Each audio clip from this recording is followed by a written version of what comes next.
Hello दोस्तों, स्वागत है आपका हमारे इस चैनल स्टेनो महासागर में। 100 शब्द प्रति मिनट डिक्टेशन स्टार्ट।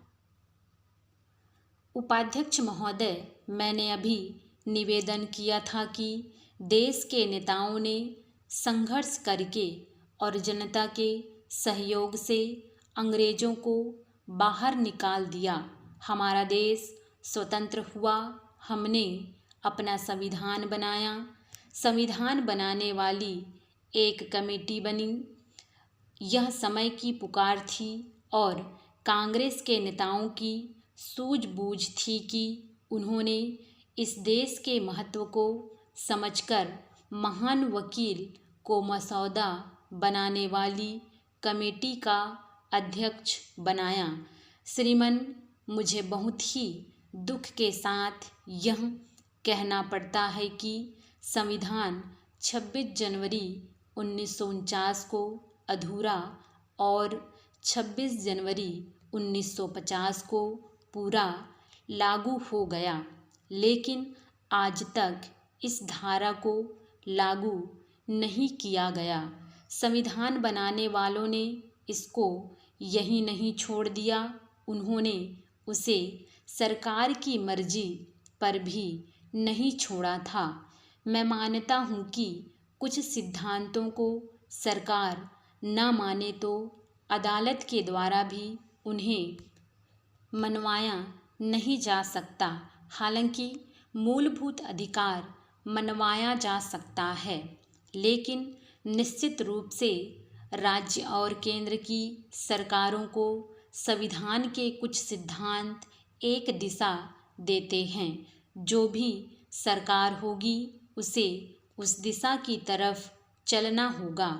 हमें स्वतंत्र हुए 40 वर्ष हो गए हैं, परंतु अभी तक इस दिशा में कदम अधूरे ही हैं। मैंने इसी कारण से कहा कि राजनीति से ऊपर उठकर इस पर आज चर्चा करें। कोई भी दल और किसी भी दल का नेता, चाहे वह जिस विचारधारा का हो, यह नहीं कह सकता है कि वह सत्ता नहीं रही। हम सभी किसी न किसी रूप में सत्ता में रहें। आज भी कई राज्यों में विरोधी दलों की सरकारें हैं। वे लोग भी जिन्होंने आज विभिन्न दल बनाए हैं, किसी न किसी दिन मंत्री, मुख्यमंत्री या केंद्र सरकार में मंत्री रहे। इसलिए आज कोई भी व्यक्ति जो इस देश में यह दावा करता है कि वह नेता है, वह इससे अपने को अलग नहीं कर सकता। हम सब इसमें शामिल हैं।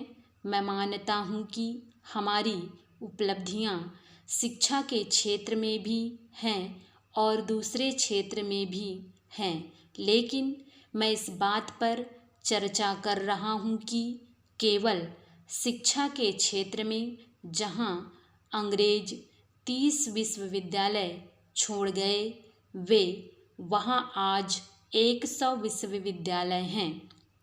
जहाँ मुश्किल से इस देश में 1 लाख प्राइमरी स्कूल हुआ करते थे, आज 5 लाख प्राइमरी स्कूल हैं।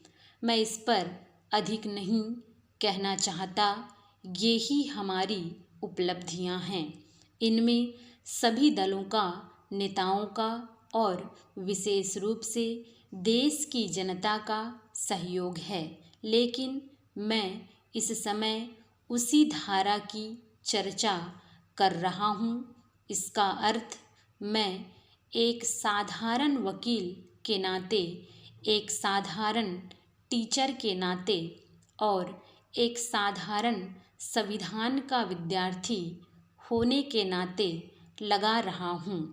ऐसा लगता है कि सरकार ने अनजाने में 14 वर्ष तक सभी बालकों को नौकरी करने के लिए बढ़ावा दिया। स्टॉप।